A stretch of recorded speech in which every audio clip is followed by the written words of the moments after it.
Город Харьков будет развивать киберспорт, потому что за киберспортом будущее. И мы совсем скоро с Зевсом обсудим дальнейшее развитие киберспорта в Харькове. То есть, чтобы это не останавливалось и новые возможности были и для вас также. Огромное спасибо за приглашение.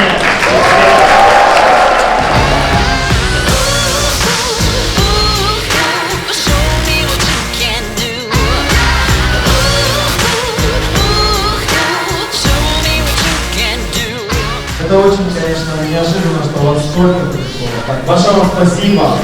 Это очень круто. Давайте пошли.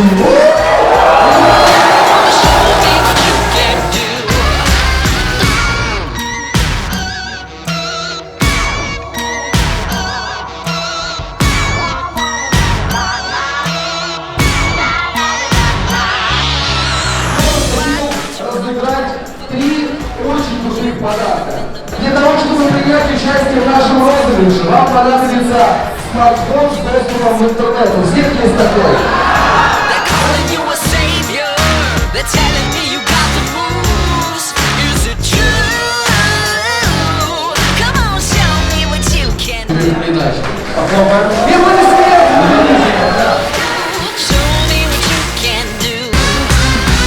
Я хочу рассказать несколько историй из своей биографии, так сказать. Когда мы начинали играть в Counter-Strike и вообще начинался киберспорт, это все выглядело по-другому, и у нас не было денег, у нас не было зарплат. Интернет в Харькове, ребят, появился впервые в 2007 году. Геймерский интернет, да, чтобы играть с другими командами. И, в принципе, часть книги я посвящаю именно тому, что описываю, каким был раньше киберспорт. Это история, благодаря которой Зевс тоже войдет. Да, не только потому, что он капитан, не только потому, что мы когда-то выигрывали чемпионаты мира, при этом он по CSGO, да, чемпион мира, причем это не ESL, это не DreamHack, это мажор. Ровно 10 лет назад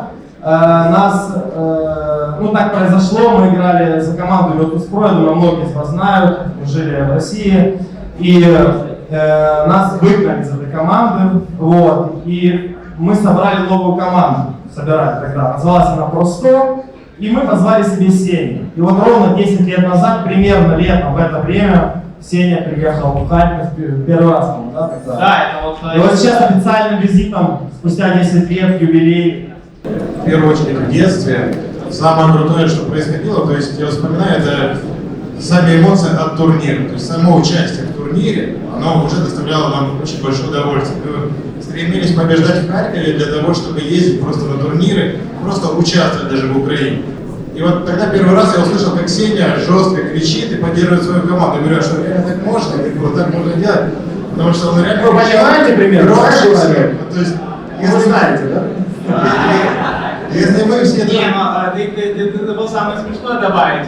Тогда мне было в Киеве, 13 или да? 14, и у меня еще не произошла мутация голоса. Да, Я кричал очень высоко. Мы были женским голосом. Мы были уверены, что кричит девушка, потому что мы вот рядом находимся и мы слышим просто «Тащи!»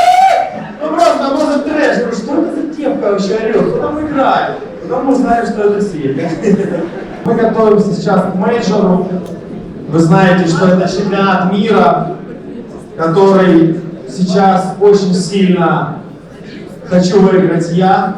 И мы едем туда за победой. Вы должны это знать. Потому что есть вероятность, что как игрока...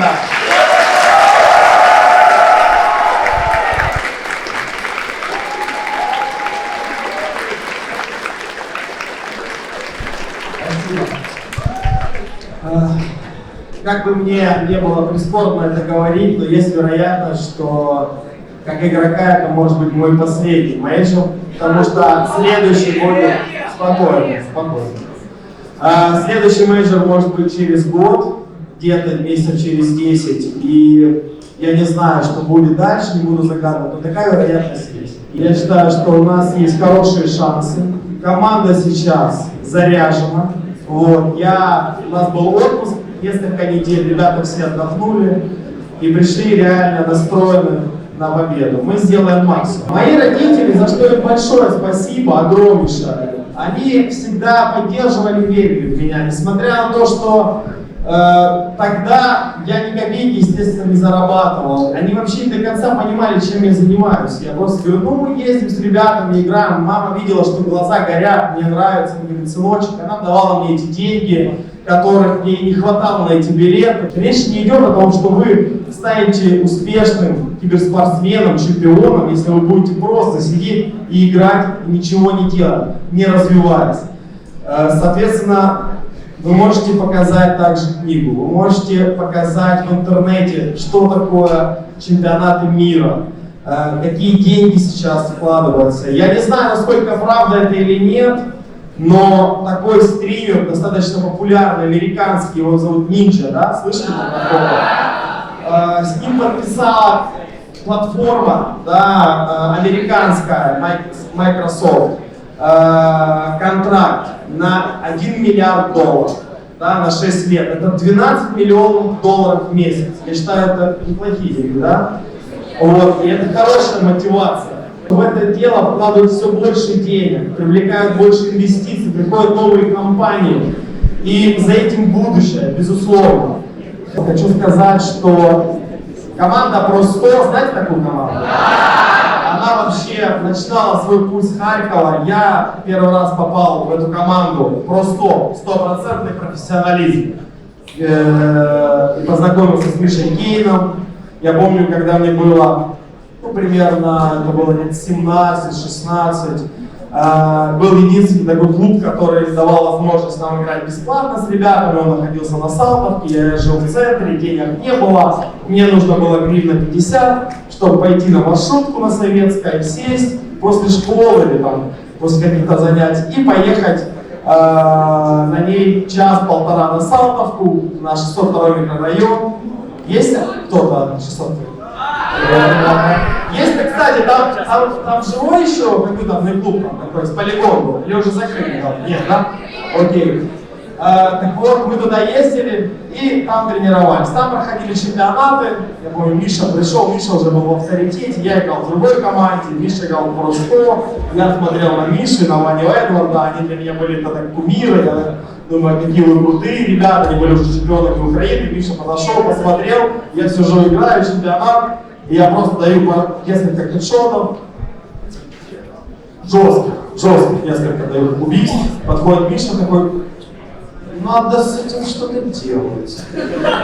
И потом, спустя несколько месяцев, Миша предложил мне пойти в команду Pro100, вот, за что я ему очень благодарен. С этого начался такой вот профессиональный путь вот, в киберспорте. Так вот, Pro100 переезжают в Харьков.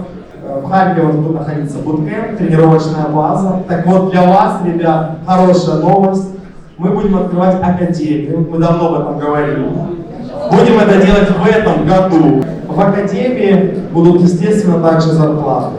В академии это будет не просто академия, в которую вы будете просто приходить играть. Это будет английский язык, это будет психолог, это будут жесткие тренинги. И максимальная работа, чтобы вы развивались не только в игре, но и в жизни. Вы можете об этом сказать своим родителям, если вы хотите и иметь шанс вот, попасть, у вас будет такая возможность. Возрастного года ограничения также не будет. И я знаю, что некоторые игроки мировые, которые выигрывали чемпионаты мира по доте, по ОУ, выигрывали десятки миллионов долларов уже сегодня. Некоторым игрокам 15-16 лет. Задумайтесь, ребят, 15-16 лет. Это круто. Эти вещи я также описываю в книге, и вы сможете об этом все почитать. Я думаю, вам будет это интересно. Как начинал свой путь, с чего начинался, как он продолжался. И самое, конечно, наверное, феноменальное для меня событие в моей жизни, которое произошло в Counter-Strike, это победа на мажоре. Я, когда писал книгу, знаете, над книгой работал больше 4 лет.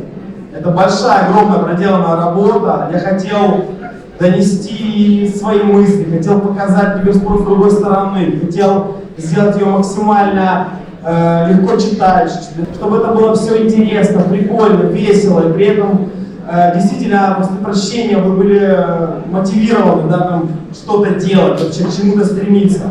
Так вот, когда меня выгнали из команды Нави, я описываю эту историю, да, в своей книге, как это было. И для меня тогда был важный период в жизни. Я думал, это было вот 3 года назад, да, я думал, чем мне заниматься дальше. Заканчивать, потому что, в принципе, уже возраст, 28-29 лет, уже выиграл и так все, что можно. Тебя выгнали с команды, которая была на протяжении практически всего года топ-2 мира. Да, мы были. Мы не стали топ-1. К сожалению, не стали и сейчас топ-1. У нас будет еще шанс. С вашей поддержкой, надеюсь, все получится.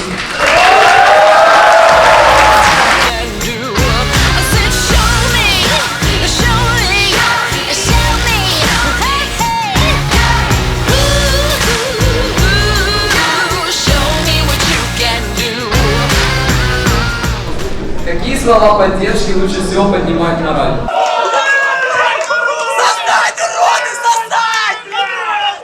Мы не должны зависеть от результата. Мы не должны думать, кто победим ли мы выиграем. Мы должны настроиться на качество игры и показать максимум. Поэтому мы говорим, ребят, собрались, все будет хорошо. Мы не должны привязываться к тому, какой счет, какой результат. Выиграем, проиграем. Когда ты зависишь, ты чувствуешь давление, ты чувствуешь, как давит соперник. Тогда тебе сложнее сделать камбэк. К примеру, ты проигрываешь там, ну у нас были матчи, где мы проигрывали 0-10, да, игра до 16, для тех, кто не в курсе, да, 0-10. И как бы мы возвращались в игру, мы собирались и выигрывали. Соответственно, вы должны всегда настраиваться на качество игры. Соответственно, вы должны каждый раунд говорить, ребят, все четенько, делаем это. Ну, естественно, поддерживать там любыми мотивационными словами, вещами. Во сколько часов в день вы тренируетесь с командой Нави?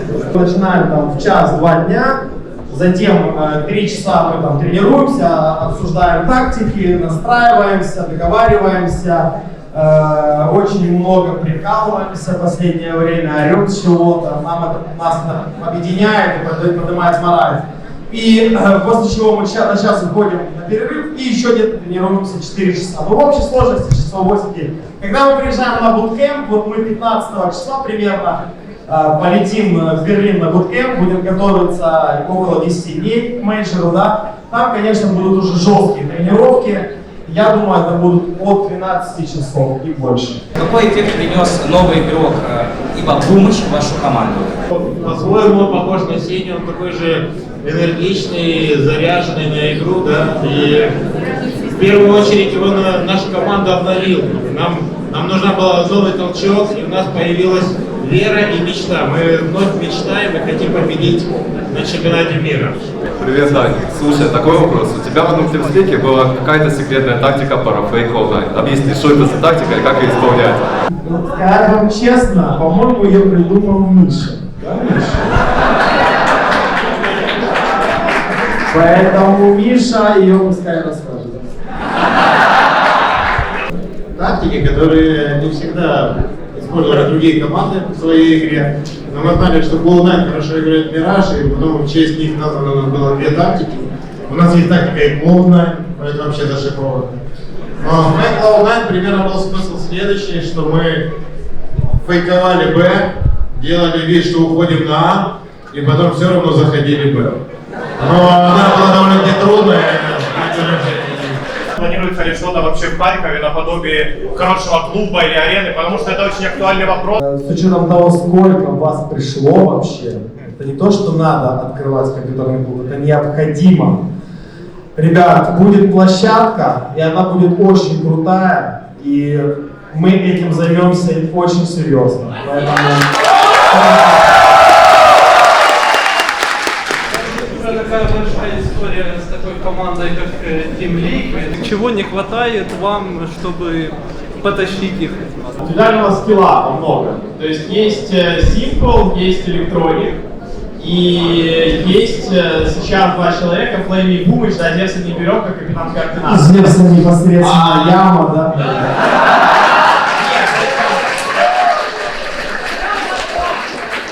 Просто вот смотри, такое примитивное сравнение. Нави 2010 года, помнишь, Эдвард, его можно сравнить с нынешним Симплом. Давай возьмем Маркелова Симпла, а Эдварда с электроником, допустим. При этом был еще Старикс, которого тоже можно сравнить с Симплом. Или с электроникой. Господи, да естественно, с Симплом. И тебя можно было сравнить тогда, например, с каким-нибудь Блейвом из Австралии. Безусловно. У меня при этом статистика по КД, по-моему, была 1.05, насколько я помню. Это показатель нынешнего флейма. Ну, короче, к чему я клоню? Что индивидуальный уровень игры у команды Liquid зашкаливает. У каждого человека статистика очень крутая. То есть там есть свои симплы, есть свои электроники. Сейчас в составе Нави, опять же, есть симпл, есть электроник, и есть немножко отстающие Флейми и Бумыч. Поэтому, как мне кажется, индивидуально, вот Даня рассказывал про Дрена, про его тактику подготовки к мажору, возможно, им как раз-таки надо изучить эти методы, другие методы, и в первую очередь очень сильно индивидуально свой уровень игры поднять.